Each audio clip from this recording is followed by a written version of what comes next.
संतोष देवी charitable trust Jakhrana शिक्षा, स्वास्थ्य, समाज सेवा, स्वच्छता और पर्यावरण को समर्पित हर कदम समाज सेवा की ओर। सचिव डॉक्टर शानू राजकुमार।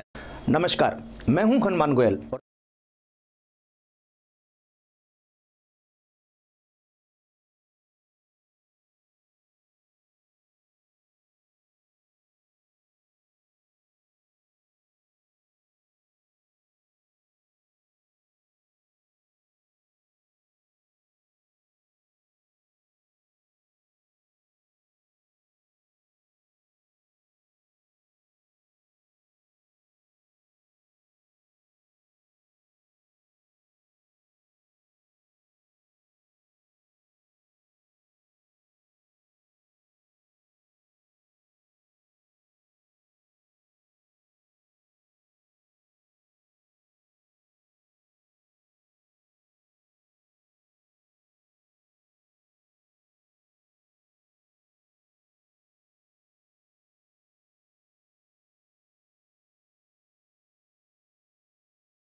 सर, जिस तरह से सरकारी दफ्तरों में लोगों के काम नहीं होते थे, मुश्किल से होते थे, प्रशासन गांव के संग जो अभियान चल रहा है इसमें लोग लाभ उठा रहे हैं, क्या इस तरह के अभियान और इस तरह के कैंप और नहीं लगने चाहिए? देखिए, निश्चित रूप से लगने चाहिए। मैं तो दूसरी चीज़ कहता हूँ, जैसे प्रशासन गाँव के संग, शहरों के संग जो चल रहा है, इससे निश्चित रूप से लोगों को लाभ हो रहा है और लगते भी रहने चाहिए ऐसे कैंप। लेकिन इसके साथ ही साथ मैं दूसरी चीज़ भी कहूँगा कि प्रशासन को भी अपने ढर्रे में सुधार करने की आवश्यकता है। कि आज प्रशासन गांव के संग में भीड़ उमड़ रही है, इसका मतलब मैं इसको प्रशासन का फेल्योर करार देता हूं। कि प्रशासन अगर ठीक से काम करे तो काम लोगों के हो जाते। इसलिए लोग बेचारे जिनको थोड़ी नॉलेज नहीं है किसी चीज़ की, कानून की नॉलेज नहीं है, ऐसे लोगों को सहयोग करना चाहिए। किसी भी अधिकारी के पास जाए तो टाल मटोल की भावना नहीं रखनी चाहिए, और अगर वो उसको कोऑपरेट करे तो काम उसका वैसे भी हो सकता है। लेकिन चूंकि अब एक ही जगह होते हैं तो काम फास्ट हो रहा है कि फटाफट उसको इस विभाग में जाना है, दूसरे में जाना है, तो उसको कोई ज़्यादा दूरी पर जाने की आवश्यकता नहीं है। और फिर मॉनिटरिंग भी उसकी ठीक से हो रही है। कोई लापरवाह कर्मचारी है, अधिकारी है, उसको भी डर होता है कि यहीं के यहीं उसकी शिकायत हो जाएगी। तो निश्चित रूप से इससे जनता को लाभ हो रहा है। ऐसे कैंप लगते रहने चाहिए समय समय। क्या क्या जन समस्याएं मिली हैं आपको और क्या निर्देश दिए अधिकारियों को? देखिए, समस्याएं जैसे बिजली विभाग की खास तौर से रहती है, रेवेन्यू डिपार्टमेंट की रहती हैं, तो सभी अधिकारियों को हमने कहा है कि जो भी समस्याएं लोगों की हैं उनका समाधान हो और लोगों को लगे कि ये कैंप लगा, इससे हमें तुरंत लाभ मिला, तुरंत राहत मिली, निश्चित रूप से मिलेगी। जो भी जैसे श्रमिक कार्ड वगैरह के लिए भटकते रहते थे, बनते नहीं थे, तुरंत मिल रहे हैं। चिरंजीवी की जो है उससे कितना लाभ हो रहा है, मुफ्त इलाज हो रहा है। लोगों को नॉलेज ही नहीं होती है, गरीब आदमी प्राइवेट हॉस्पिटल में जाके लूटता रहता है, जबकि अब तो हार्ट के यूँ मानो स्टंट वगैरह भी डलते हैं, तो वो सब भी मुफ्त इलाज हो रहा है, लेकिन उनको पता ही नहीं है बेचारों को। तो ऐसे एक तो सबसे अच्छा जो इससे हो रहा है, जो मैं सबसे ज़्यादा महसूस कर रहा हूँ, मैं कैंपों में गया, कि जो अशिक्षित व्यक्ति है, गांव का व्यक्ति है, उसको पता नहीं होता है क्या क्या योजनाएं सरकार की हैं, क्या क्या वो बेनिफिट उनसे ले सकता है। तो उन योजनाओं की जानकारी उनको मिल रही है और इस चीज़ से वो एजुकेट हो रहा है और उसको पता चल रहा है कि ये मेरा हक है और मेरा हक मैं इतने दिनों से ले नहीं रहा हूँ, केवल नॉलेज की कमी के कारण। तो नॉलेज सबसे ज़्यादा लोगों को मिल रही है, वो सबसे ज़्यादा बेनिफिट है। और फिर नॉलेज के साथ साथ ही तुरंत उसको उसका काम हो जाता है, इसलिए उससे बेनिफिट मिल रहा है। सभी को ये कहा है, मैंने कहा है कि आप जो भी पम्पलेट वगैरह दे के लोगों को एजुकेट करें, लोगों को बताएं कि ये फैसिलिटीज़ है और यही आपको मिल सकती है। जो कार्ड बनाना हो, जो भी हो, श्रमिक कार्ड पता ही नहीं होता, श्रमिक कार्ड बनाएं ना बनाएं क्या लाभ है, तो अब लोगों को बता रहे हैं कि ये लाभ है तो लोग बनवा रहे हैं, तो ये सबसे बड़ा बेनिफिट है। देखिए, मैं ऐसे इन छुटभइये नेताओं पे कोई कमेंट्स नहीं करना चाहता, मैं तो सिर्फ काम करने में विश्वास रखता हूँ। कुछ लोग अड़ंगा लगाने, काम को रोकना ही उनका मकसद होता है, और जब कोई काम हो रहा है तो कुछ लोग सस्ती लोकप्रियता हासिल करना चाहते हैं, लेकिन जनता सब कुछ जानती है।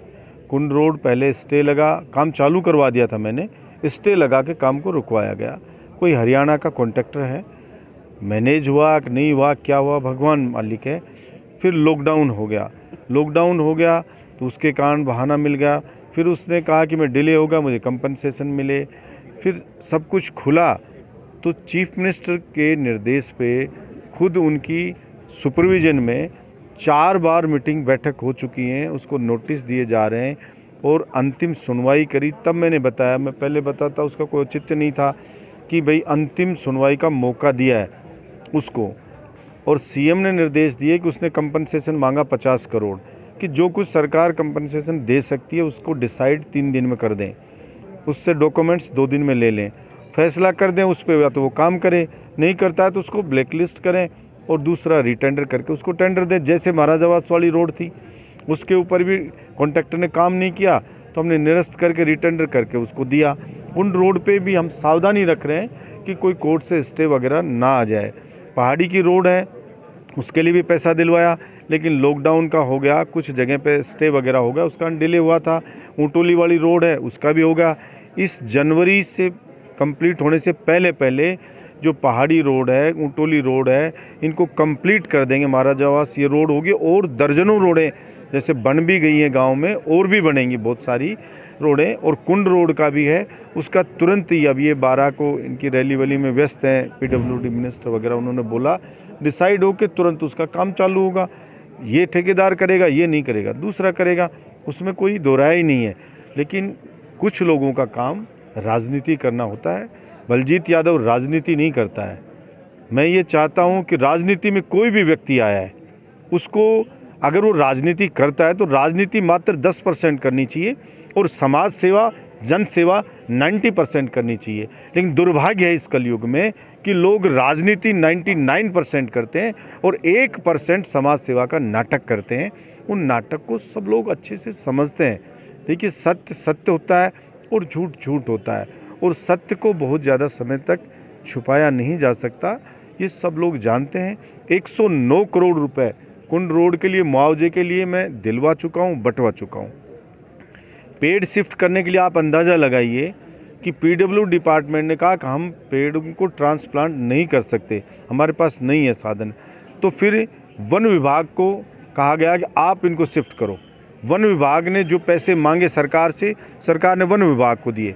और सरकारी काम कितना लेट चलता है आप लोग समझ सकते हो। उन्होंने कहा ये पेड़ 1.5 साल में शिफ्ट करेंगे वन विभाग ने, लेकिन उस वन विभाग के मिनिस्टर से भी मिल करके मुख्यमंत्री जी से मिले, उन्होंने भी वन विभाग के अधिकारियों को कहा कि जो ये पेड़ शिफ्ट करने का काम है, ज़्यादा से ज़्यादा आपको 2 महीने दिए जाते हैं, इनको वन विभाग के अधिकारी लग करके रात दिन इन पेड़ों को शिफ्ट करें।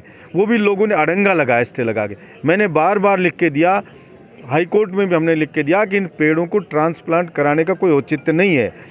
पेड़ हम इससे कई गुना पेड़ और नए लगा देंगे और वो ज़्यादा अच्छा रहेगा। हम गांव के लोग, हम जानते हैं कि ट्रांसप्लांट कराने से ज़्यादा सक्सेस नहीं होंगे, ये पैसे का वेस्टेज हो रहा है इसका, इसलिए आप इस स्टे को तोड़ें।